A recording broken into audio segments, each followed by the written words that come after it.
So the Egyptians did not worship multiple gods. The Egyptians, they understood that every god was just an aspect of creation, or every force or deity, or every these were just different aspects or different degrees of creation. And so they all have their appointed duties as these certain deities, or certain times of day, or certain times of energy that is placed under that certain, particular entity. So when you deal with Akhenaten, here's what his problem was. Akhenaten wanted people to, he was like the first monotheistic religion. When you talk about, he wanted people to worship the sun, and we all know that you worshiping a physical sun, that's going outside of yourself, and going outside of yourself and not trusting the inner God, and we're gonna talk about that in a second, or not trusting the inside of that inner melanin. We talk about that inner DNA, or we're talking about, you know, the difference between these emanations of light that he was talking about when he talks about these different rays of light, which is Aten, or you're talking about Akhenaten, which is Aten, and these are these different, you know, aspects of creation.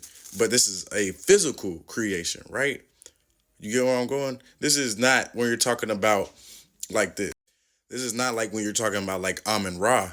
So people confuse Amun Ra and think they was never worshiping Amun Ra. Amun Ra stood for the hidden sun, stood for the inner sun. Are you talking about the soul? You're talking about the inner melanin.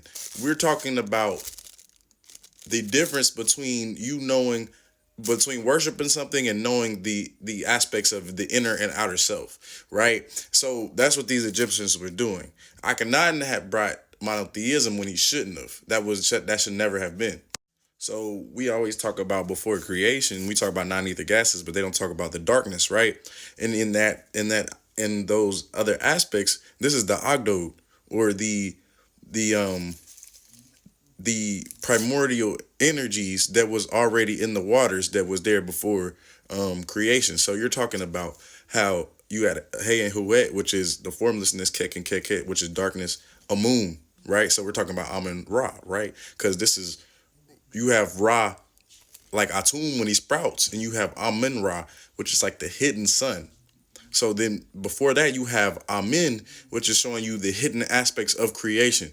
So, you know what I'm saying? And Nun and Nunet, or Nu, which is water, which is the primordial waters. So just in this understanding, however, ancient Egyptian myths suggest that when the primordial mound rose with chaotic waters, God Atum Ra came into existence, and it was believed that he created the new gods of Egypt.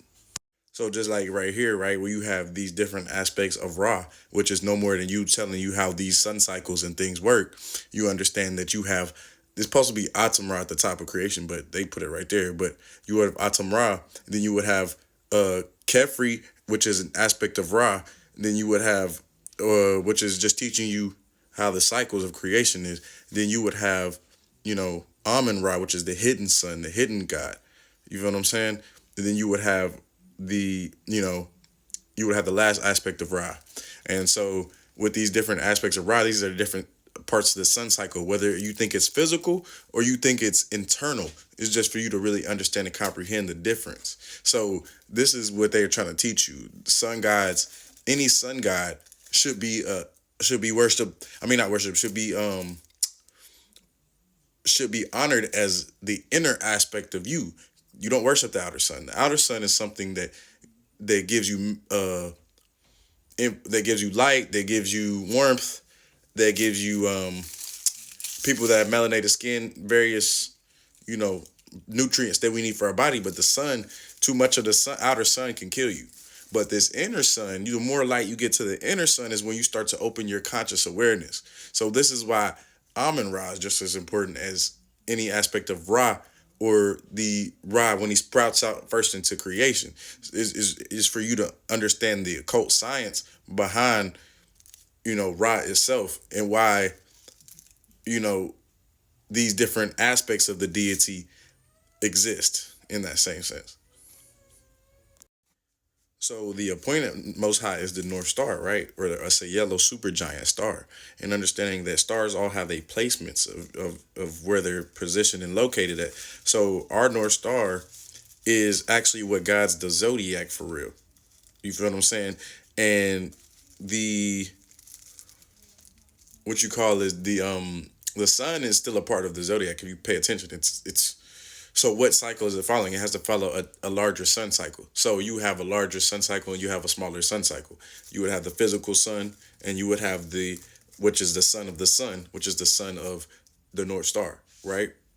So that's why, like, unlike Osiris, which is like the Sphinx in Egypt, you have a moon, which is like his grandfather, which is the the ram sphinx. So you have a human sphinx, like a looking like a lion type of deal, and then you have a ram sphinx, which is symbolization also of the the cerebrum, but also the inner, talking about the inner God, this inner melanin. You know what I'm saying? This inner uh etheric energy versus the physical sun, which is a prodigal son or the sun.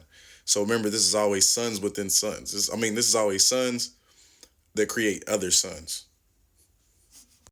like seeds. You feel what I'm saying?